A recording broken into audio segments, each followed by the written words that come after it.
experience this performance, right? So now he's like, so he goes home and he tells his mom, I want to be a singer.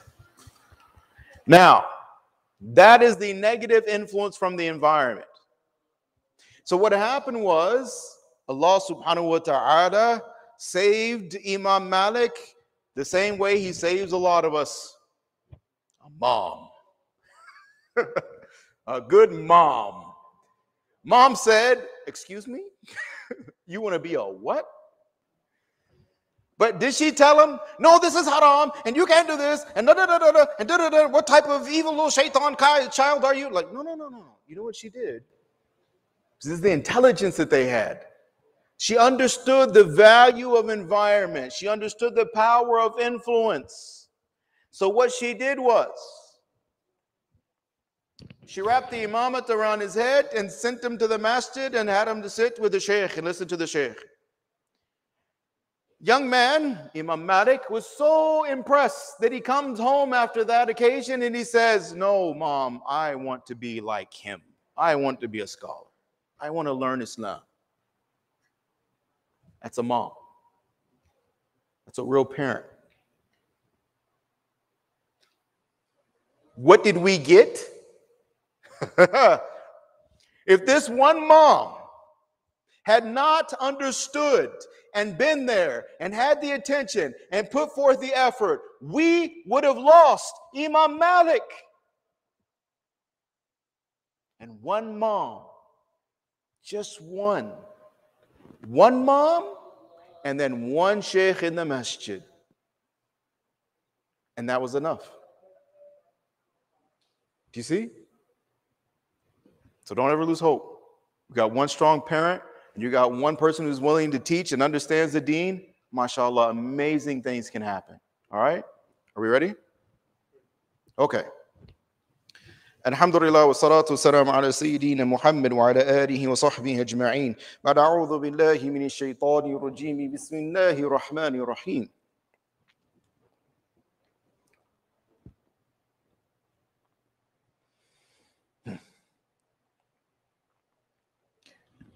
Nabi alayhi salatu salam, he said more or less the meaning, innama bu'ithtu. So he's saying that I have only been sent. This is the reason why I have been sent or raised. Literally, it's raised, right? For the perfection and the completion of what? Makarim al-akhlaq. This is for, and by the way, there's no issues with this hadith. Meaning, Nabi alayhi salatu wasalam said, my whole reason for coming to you is regarding your akhlaq. Now, person, well, isn't it about aqeedah? Trust me, you can't have a proper akhlaq without the proper aqeedah. Our akhlaq is based on the aqeedah. That's the reason why when people come to you and they say, I just want to be a good person, right? There's no way that you can be a good person, a good human, without the aqeedah of Islam. Because you have to define two things first. What is good? You're using the term. What does it mean? Define good. And then define, I'm being a good human. Define human. Define person. Don't use terminology, especially when you're talking about the purpose of your existence. Especially when you're talking about the path of your life. Do not use terminology with yourself that you yourself are unclear with. You see? So now this makarim al-akhlaq, what is this about? This is about you and I understanding how to interact with Allah subhanahu wa ta'ala and the creation of Allah subhanahu wa ta'ala. So this is about. And that means internally also. So you talk about like adab, right? Adab is like, it's about refinement. When you start talking about etiquette and everything, it is the refinement, meaning it's the final stages. It's the beautification. It's the adorning of an already reformed and mature character, Muslim. Then adab comes in afterwards. See, everything's become backwards. So we want to like make sure that everybody understands etiquette, right? And then like we have some of the particulars that has to do with the maturation process, but now the reformation process for the most part has been abandoned. So everything is backwards. We're emphasizing the wrong thing. We've inverted the paradigm. Do you see what I mean? This goes against the whole reason why Rasulullah ﷺ was sent in the first place. So when somebody says, I make salat 5 times a day, I paid my zakat, I've been for Hajj, I fast during Ramadan. That's wonderful, that's beautiful. Those are actions, those are obligations. It's an obligation on all of us. The fact that you're doing it, may Allah bless you and grant you istiqamah. It's not what we're talking about. You're talking about quantity. Allah and His Messenger, alayhi salatu wasalam, they also want you to focus on the quality. It's not a checkbox. It's a bucket, if you will. So every salah, we just made Maghrib. Some people showed up with their buckets and some people didn't. Do you see what I mean? So some of we came with our buckets. And how much benefit do you plan on getting? Full bucket? A couple of drops? Half a bucket? How much benefit do you want to get from the salah? Because the benefit is going to be based on the quality of the salah and the fadl of Allah subhanahu wa ta'ala. Now, the same way we have to approach like now, how are we going to understand how to raise children? Well, if Nabi alayhi salatu wasalam, if he's saying that I've been sent to you to ennoble, to beautify, to elevate your character, and he is uswatun hasana for us, he is the best of examples for us, he is our role model, then as parents, what are we supposed to be doing with our children? I think the answer is obvious, right? So what we want to do here today is, first of all, that one point, let's go ahead and establish what the overall mission is first, because that's at the root. In terms of branches, I am worried about my, like I'll give you the various things that come in front of me, right? I am concerned about my child's education. I am concerned about their behavior. I'm concerned about who they're going to marry. I'm concerned, like you have all these various concerns. My kid is doing this. My child does this. They won't listen. They won't this. Is like blah, blah, blah, blah, blah, blah, blah, blah. And mashallah, and these are legit concerns. And the emotions that these parents are feeling are, we're not talking about validity here, but the fact that that parent is feeling this, it is real to them. And that's the part that matters. They're in pain. Because as parents, whether good or bad, I think it's safe to say, at least within the Muslim community, the vast majority of us, we love our children. We love our children. We don't want harm for them.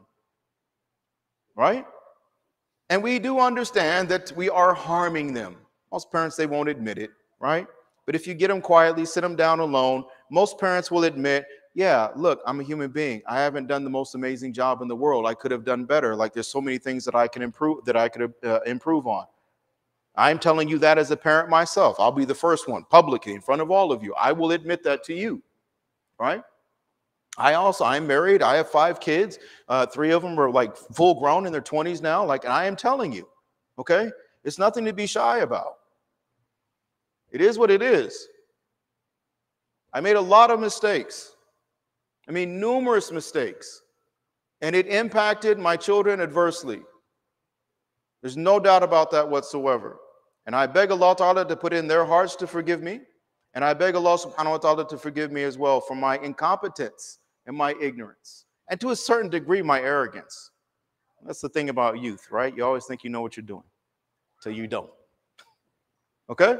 Now that we got that out of the way, but what is the thing that I needed and you need? I could have avoided a lot of those mistakes, the majority of those mistakes, if only there had been a proper environment and atmosphere for me to plug myself into and to plug my family into. I'm not talking about like the masjid where we have salat 5 times a day and mashallah, there's salatul Jumu'ah and we have programs on the weekend and every now and again there's like a social dinner potluck type of thing. No, that's the basic thing. Non-Muslims are doing that stuff too. What I'm talking about is what Nabi alayhi salatu wasalam did when he came to Medina, and that is build, orchestrate, construct, an actual, vibrant, living, healthy community. That is what I needed. That's what my family needed. And that's what you need. The Sahaba needed it. Rasulullah sallallahu alaihi wasallam, he went to Ta'if and was pelted with stones until his own sandals had filled up with his own congealed blood. Why was he there in Ta'if? He's trying to find a place where we can establish the environment and atmosphere that's necessary. That's why there's no law, right? There's no government before Medina, because there's no community. There's no society. It was established when Nabi alayhi salatu wasalam arrived in Medina. That was the beginning. Why was it so important? Because without community, without structure, without this sense of stability, we are not going to be able to develop properly. And Nabi alayhi salatu wasalam was focused on developing these individuals and these families, the foundation for the generations to come. I need a place that is going to be safe, reasonably safe and secure, where we can focus on now not just our own individual reform and refinement, but now our collective reform and refinement. Because that collective attitude, or the attitude of ummah, is what generates the environment, the atmosphere that our young people are going to be raised in.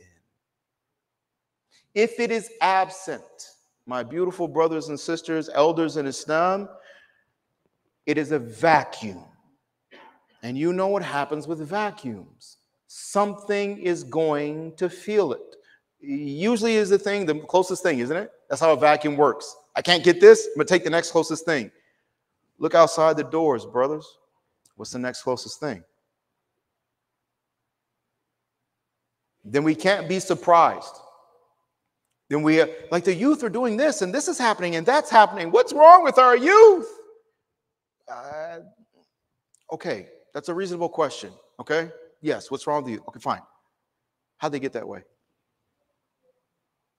What was missing? Yani, what is my degree of culpability? To what degree am I at fault? Because you're not going to like this, but it's reality. It also comes that the one who enjoins good or encourages a good deed will also share in the reward of that good deed without diminishing anything from the other person who did it. We know this, yes? Right? So if I encourage you to fast or make salat or give sadaqah, that person gets their full reward and I will get my reward too. We function off of this basis and we use it all the time. Fundraisers and this thing and that thing and in our families and mashallah, this understanding. But very rarely is that coin ever flipped.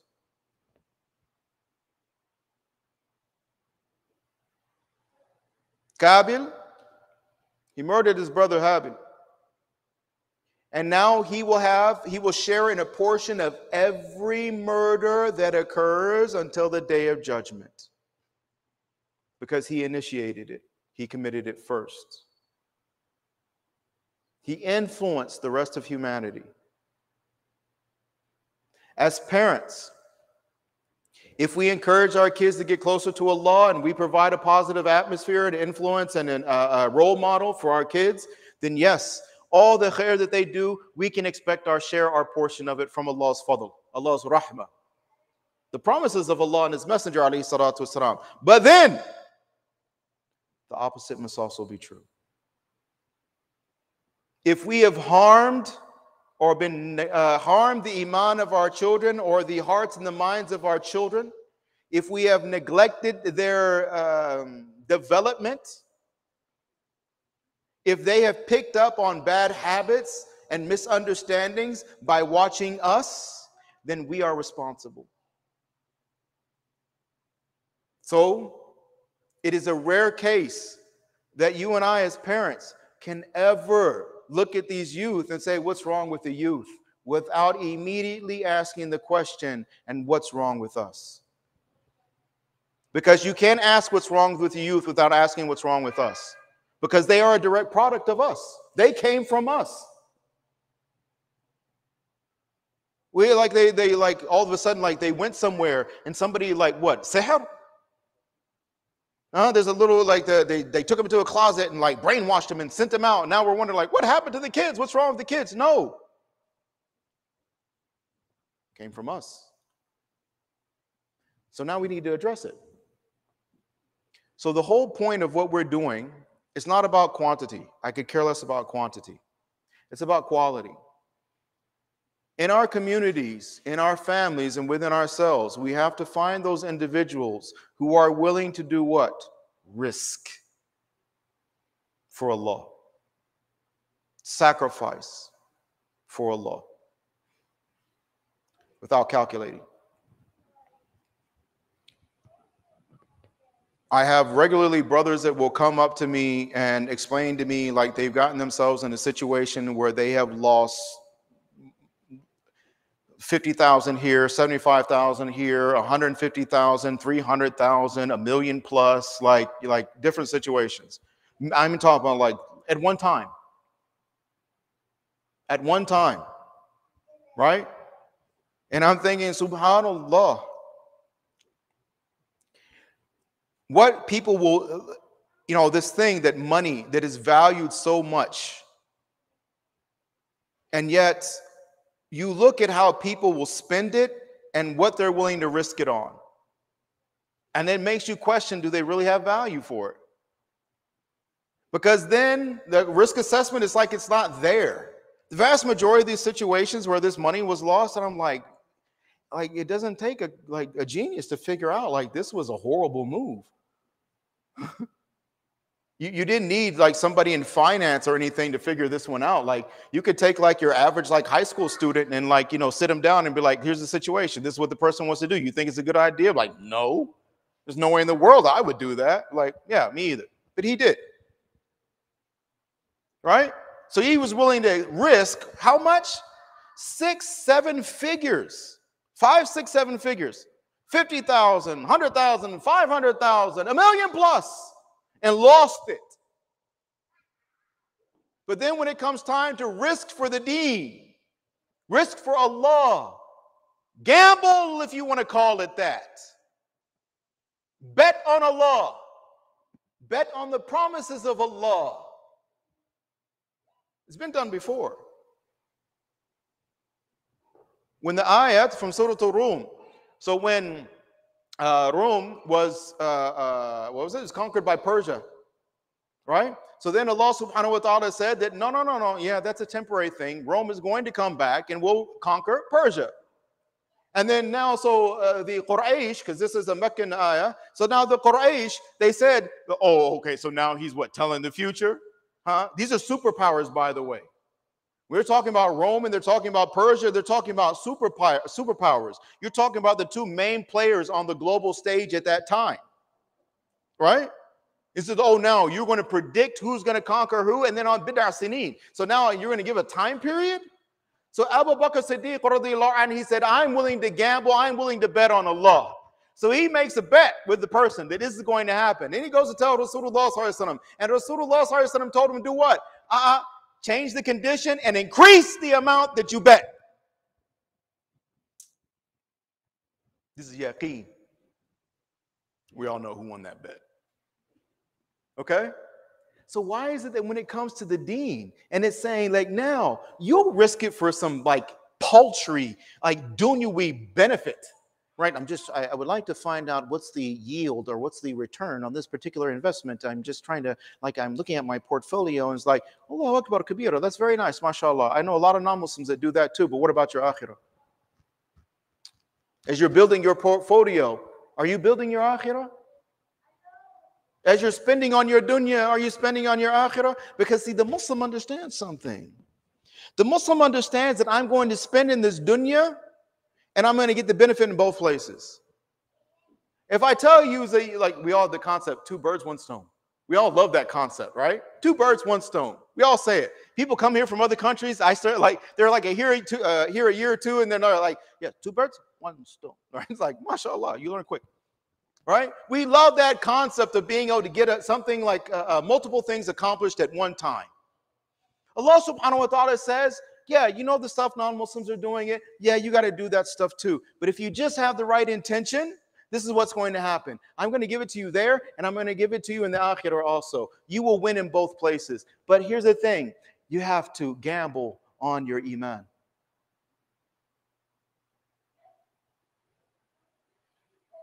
You see, the money and the resources and the time and the commitment, it's because of why? Why are children suffering? Because of weak iman.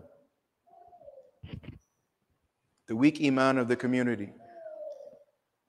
The distracted interests of the community. The lack of knowledge within the community. The external influences upon the community. What I am proposing is that we already began, right? I'm trying to see feasibility at this point.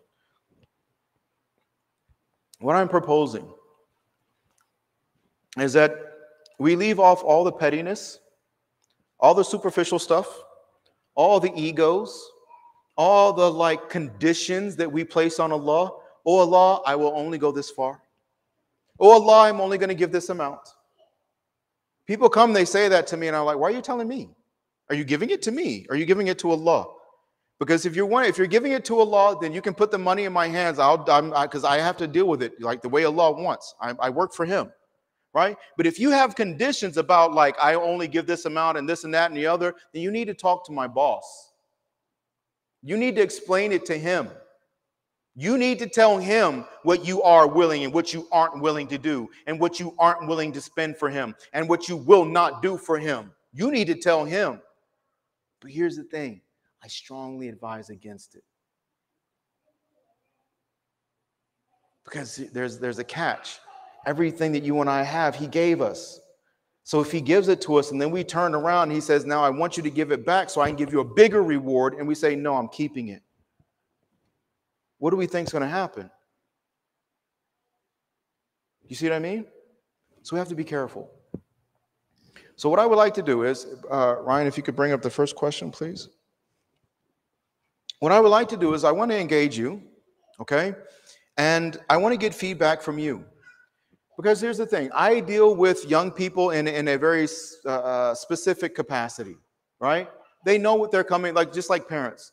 When a young person comes to their parents, right? The parents know, you're coming to me as a child. The child knows I'm going to you as my parents, right? The same thing. When they come to me, I know that they're coming to me and they're saying that I'm coming to you as a religious figure, as a person of knowledge, right?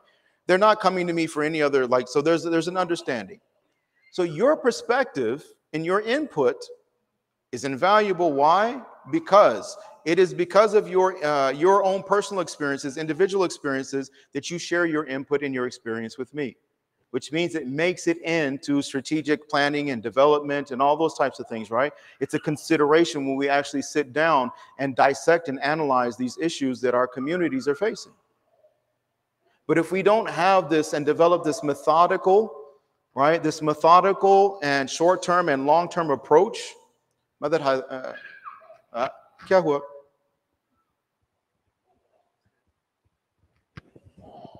Where's the question? The number? Okay. Ryan, I want you to explain so I think I can do it. They showed me this one time, so please forgive me. Okay, so this is how the whole thing works, okay? So on your phone, you're just going to go to a regular text message, right? And at the top, where you usually put the name or the phone number, you're going to put 22333, all right?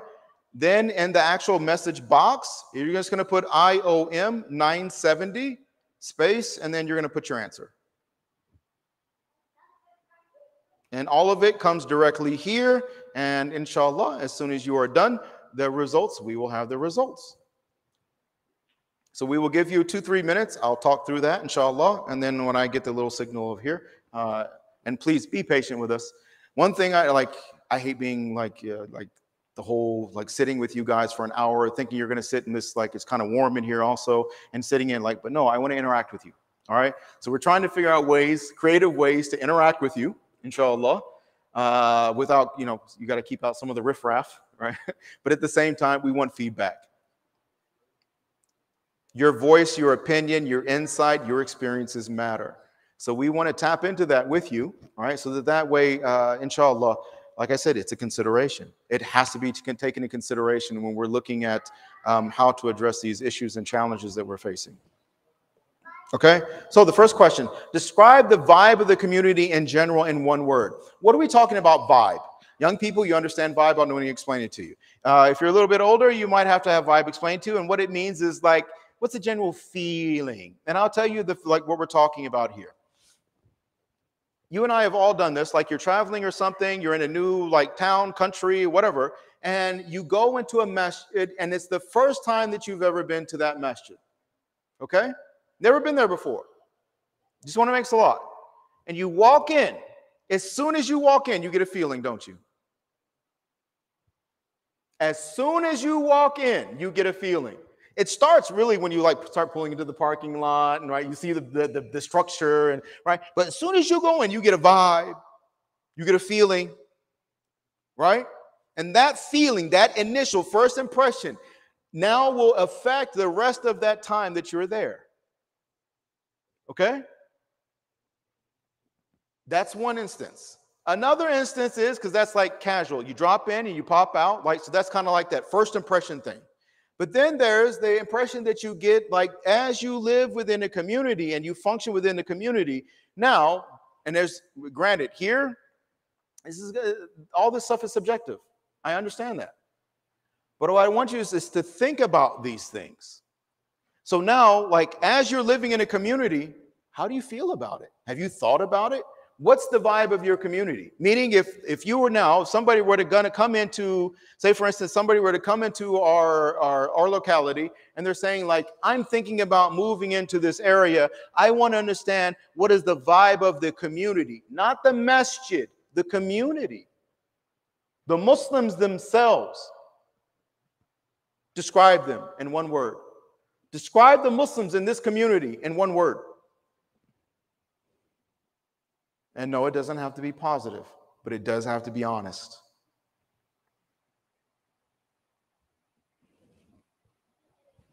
I notice this in the Muslim community. We have a habit of this. We like glossing things over. We like to try to and we call it husnul dhan, but actually there's a tinge of cowardice to it. An ego. I don't want to be told I'm doing something wrong. And if we bring up an issue, then we're going to have to address the issue, which means it's probably going to require me to do something, and I really don't want to do anything. These are the two things that we have to fight. All right? So give an honest and open answer, inshallah. But that's what we're talking about vibe. So this vibe, ask your young people. Talk to them. Take this question and you do your own research. And by all means, come back and share the results with us. Talk to your young people. Ask them this question right here, or all these questions, and get their answers from them. And here's the thing. You may have to tell them, I'm not going to judge you. You may have to tell them, you can answer this honestly. It's your own opinion, and there's nothing wrong with you having your own opinion. I'm not going to be angry with you if you don't say something positive. Because most of our young people, they openly tell me, yes, I lied to my parents. Is that wrong? Like, you really have to ask that question? I heard a husband can lie to his wife under certain, okay, whoa. These are your parents. Why do you feel compelled to lie to your parents? Because I don't think they would handle the truth. If I told them the truth, they would just get angry, emotional, and this and that and the other. It's not going to solve anything. It's just going to make it worse. All right? So basically what these young people are saying is, I don't feel comfortable communicating with my parents. If they don't feel comfortable communicating with their parents, then that means when they run into that difficult situation, when they run into that hardship, they're not going to come to you. And alhamdulillah, they come to people like myself. Alhamdulillah.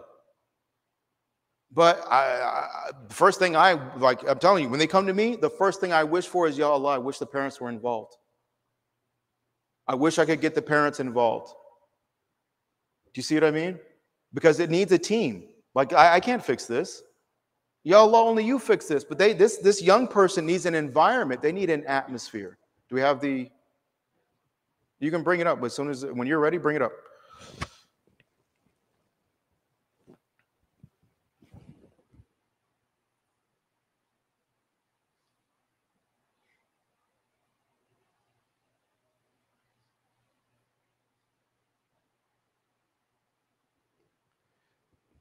Okay, so what we have here is, if I remember correctly, word cloud. So a word cloud, what it does, is going to take your answers. And as more, you get multiple answers that are the same. So say, for instance, friendly. So if more than one person, 2, 3, 4, so the more people put friendly, then that word gets bigger and bigger and bigger. Okay, so you like, mashallah, you see here a collage, right? So this is a snapshot of the opinion of the community that's right here, right now. Stressed, careless, distant, lack communication, smiles, many, cause, eager, curious, basic, closed, vibe, friendly, broken, complacent. This is a gold mine for me. Do you see what I mean? And it should be for you too. And leadership and so on and so forth, right? This is why I want to interact with you. I need to know this. You need to know this. Now we can actually start, you can bring up the second question also, by the way. Now we can actually start looking at, like, this is how you feel. Like, brother, they shouldn't feel this way, and this is like not how you, like, Rasulullah, like, be quiet. Why? Because this is how they feel. Stop invalidating other people's feelings. Right or wrong is irrelevant. This is how they feel. Regardless of right or wrong, this is what you have to deal with. Leadership is about understanding the emotion, the feelings of the people that you are leading, and then now you have to try. This is what Rasul, look at it. I'm explaining to you our Nabi alayhi salatu wasalam. And then now you use your influence, your knowledge, your experience to gently nudge that person closer and closer to Allah subhanahu wa ta'ala. You're not feeling that. Do you see what I mean? Next question. Are you satisfied with the way leadership is currently addressing issues in the community, specifically with the youth? Now, I need to define something here because there's a term here. Leadership. That term, we can't use the Islamic definition here. Because unfortunately today, the vast majority of people in leadership positions do not meet the criterion for leadership in Islam. It's just fact. It's not an opinion. It's just fact. Okay? So what we're talking about, when I say leadership, these are people in positions. They could be on a board or not on a board. They could be like committee, or it doesn't matter, right? We're just talking about people that are making decisions. People that are, like, mashallah, at the forefront in the community. So like if you got an issue with the board, don't think this is your chance to like smash the board. Like, no, it's not what we're talking about here. All right? It's not what we're talking about. We're talking about the people in the front. That could be the imam. It could be teachers at the Sunday school. It could be the board. It could be like your community leaders. It's all of them, right? So now, are you satisfied with the way leadership is currently addressing issues in the community, specifically with the youth? Okay? These types of things, again, do you see why I told you, like, this is not about data as much as like the data is what? It is the pulse of the community. That's the data. It's the pulse of the community. And that's what matters. So when, and I've experienced this before, what happens is a lot of times, I'm just going to tell you what I'm going to do. No explanation. There's no reasoning behind it, right? I'm just going to tell you, this is what's happening. Here's the program. I'm doing this. And like, get on board because this is the only thing going. Like it, don't like it. If you don't like it, go somewhere else. Well, how does that make people feel? How does it make you feel? What I'm saying to you is, I'm looking for a partner. I want to work with you. The brothers who I'm already working with, who are working with me, they want to work with you. And we only got like just 3 things. That's all we want from you. You're already Muslim, and alhamdulillah. Just want 3 things from you. Number 1, be humble. Leave your ego at home. Better yet, don't even leave it at home. I'm sure they don't want it either. Okay? Like on the way into that, like you could be driving to the masjid and just like, you just roll this, hit the window, mashallah, have a drink of coffee, whatever, throw the ego out the window, roll the window back up and continue dhikr. Mashallah. Nobody will mind. All right? Humility. The second thing, be willing to learn. Be willing to learn. Because here's the thing. I'm going to ask you a question. What is the criterion for leadership in Islam? Do you know? And this is not subjective. I'm not asking your opinion about leadership. What is the criterion for leadership in Islam? You see what I mean? We have to know this. And I'll give you one, just one. First, you have to be the best follower.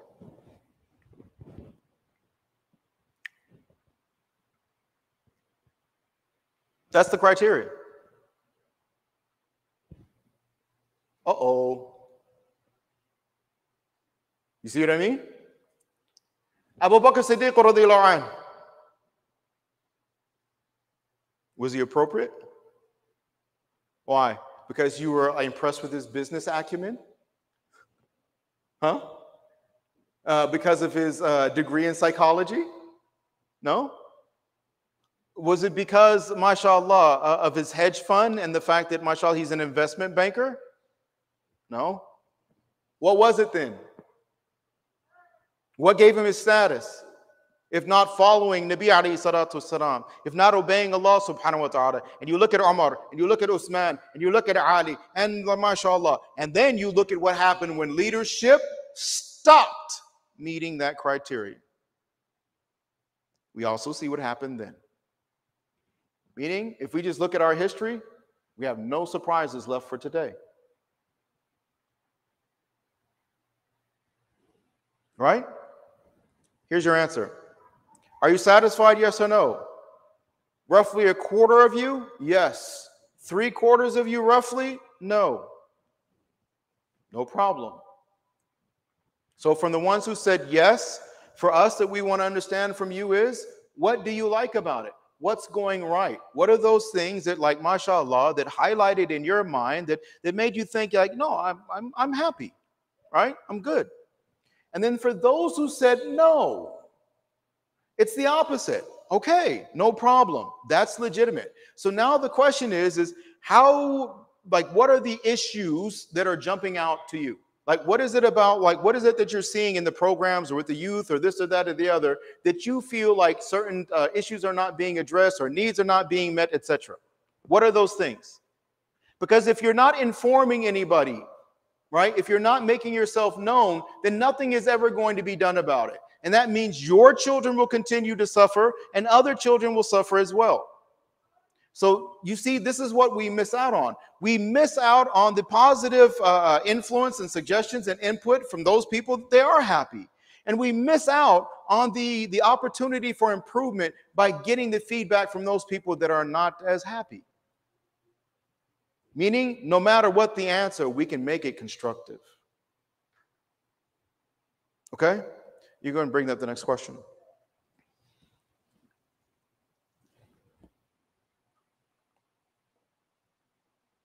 Now, for those who said no, 3/4 of you, what are you willing to do about it? Oh, it's one thing to say no. It's one thing to complain. It's one thing to say, I want change.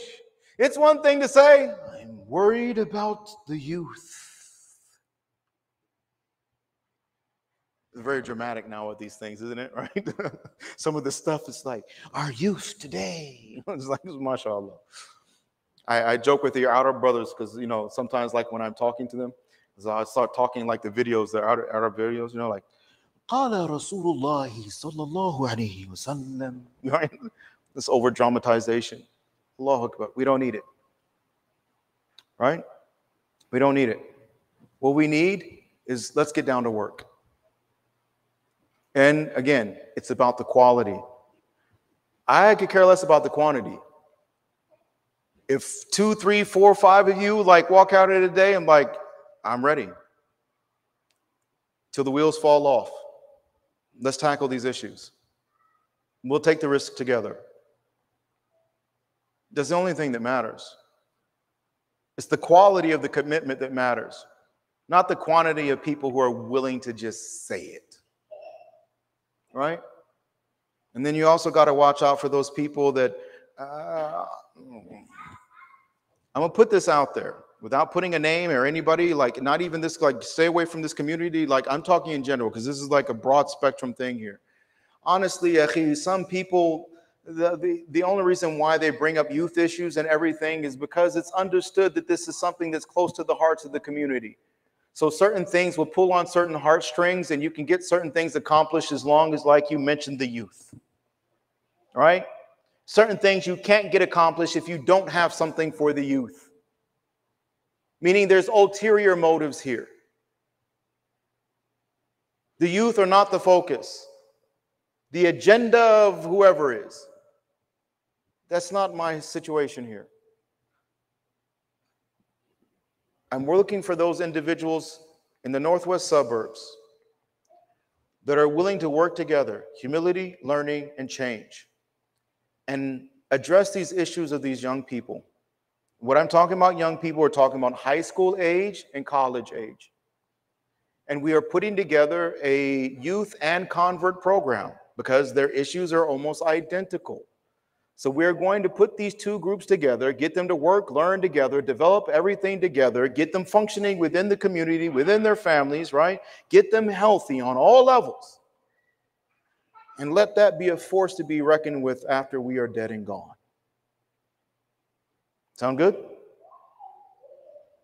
Muslims, young Muslim youth who know exactly who they are, what they are about, their purpose in life, and what they need to do to accomplish it. These people are on a mission. Does that make sense? Yeah. Okay. Are you willing to provide resources to address this issue? 100% yes. And that's why you're in the masjid in the first place, isn't it? Because you got these types of things in your heart. So Allah Ta'ala says, like, these are the type of people I bring to the masjid. Right? The type of people. So now we're like, how come everybody isn't here in the masjid and we're worried about people coming? Why? Because this is the type of people that Allah brings to the masjid. When they're asked this question right here, I want to whine, I want to complain, I want to let you know my opinion, but what do you want to do about it? What's the solution? Well, you see, what had happened was, like, maybe tomorrow, next day, only on Tuesdays, next month, next year, talk to me in 2020. Yeah? And then I'm going to end with this. To let you know the situation, how dire it can get, and how, like look at this. Imagine you have a situation where there is a married couple, a young married couple, and the income of this young married couple, okay, is healthy 6 figures. And I'm not talking about floating around the 100s and 200s, okay? Healthy 6 figures.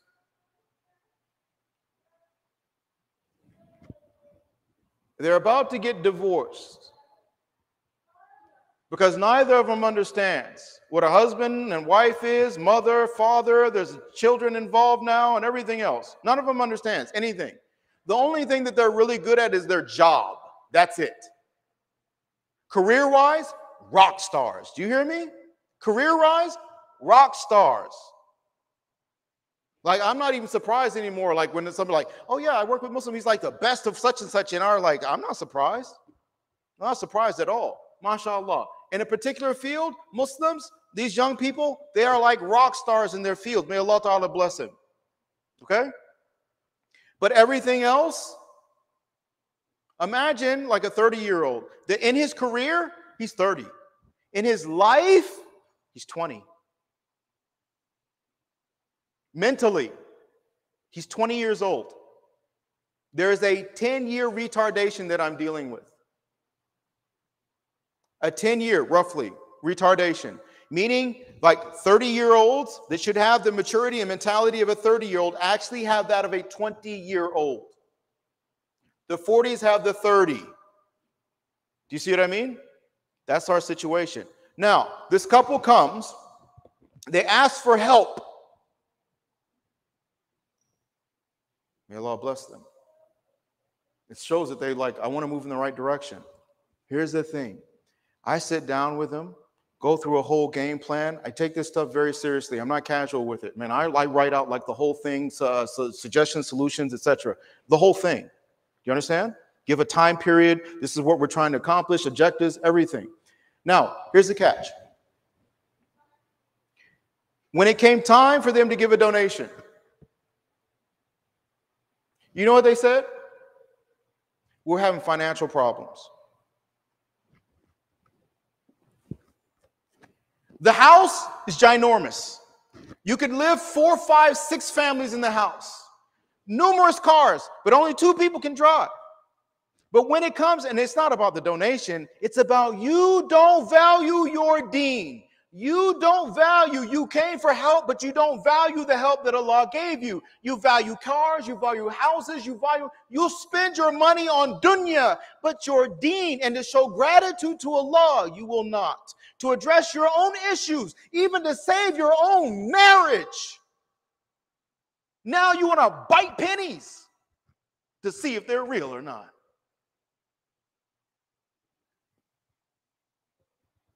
I want to save the children. Fine. Fund it.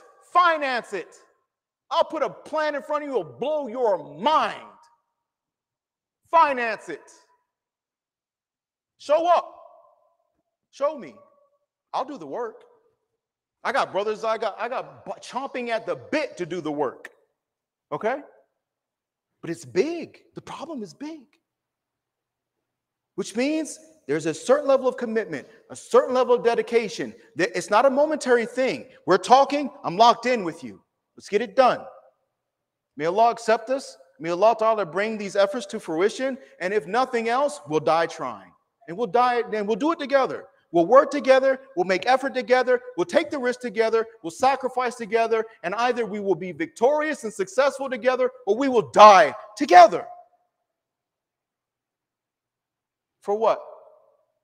For ourselves, and our families, and our kids, and our communities, Muslim and non-Muslim.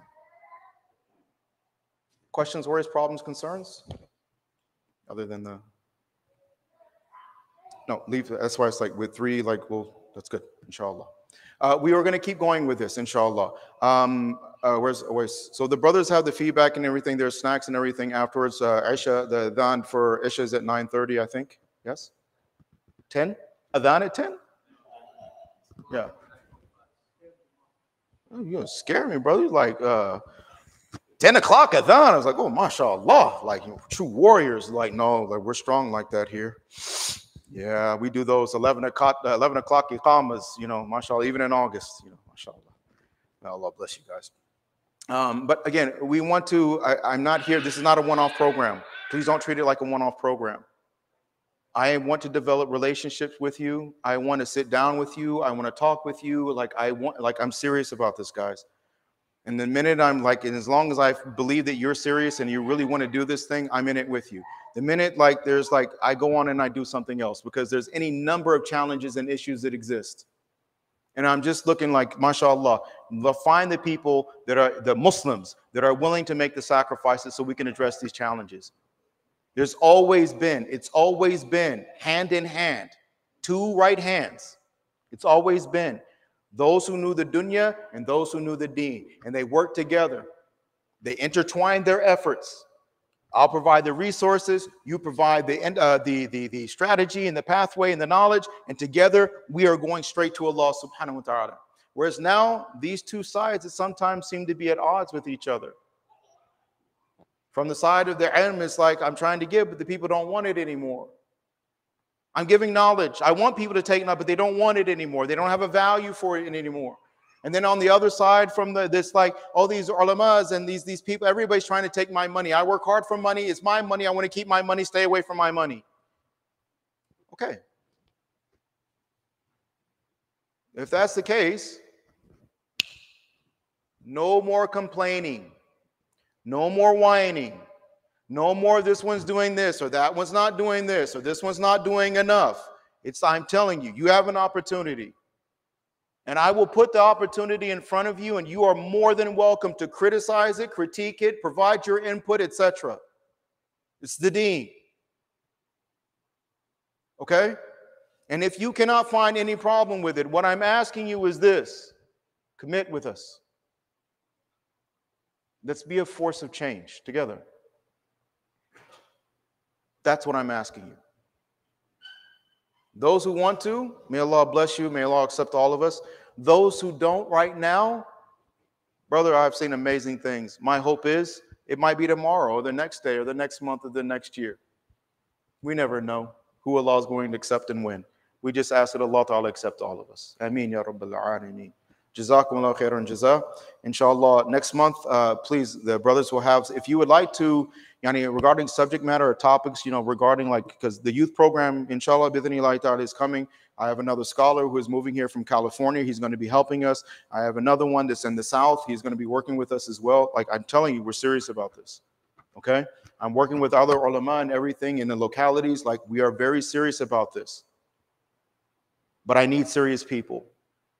And that's the reason I'm putting it out to you like this, because I don't want you to show up with a casual attitude. I want you to know that we're working here. Okay?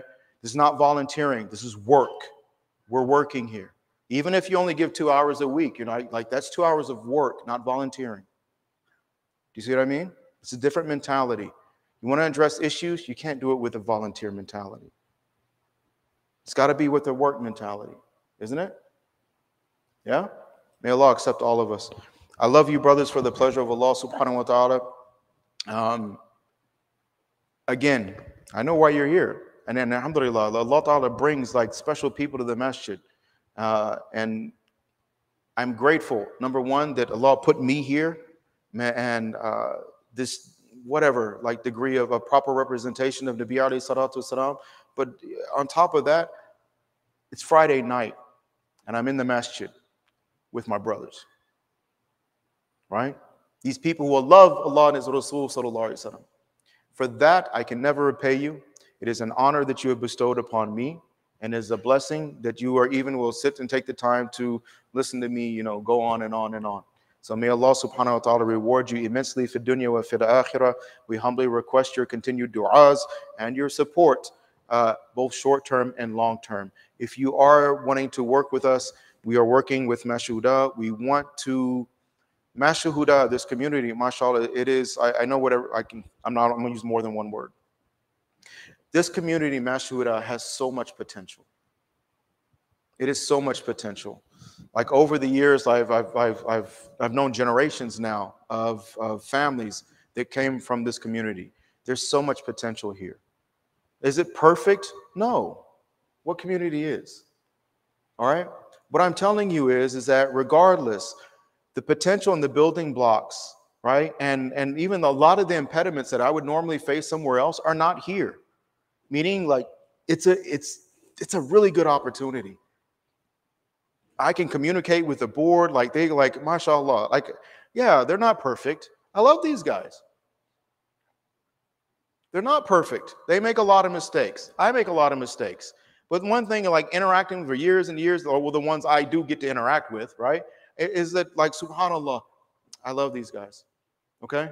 We have an opportunity to do something in the northwest suburbs, and we can start right here at Mashuda if you want to. I hope and I pray that you want to.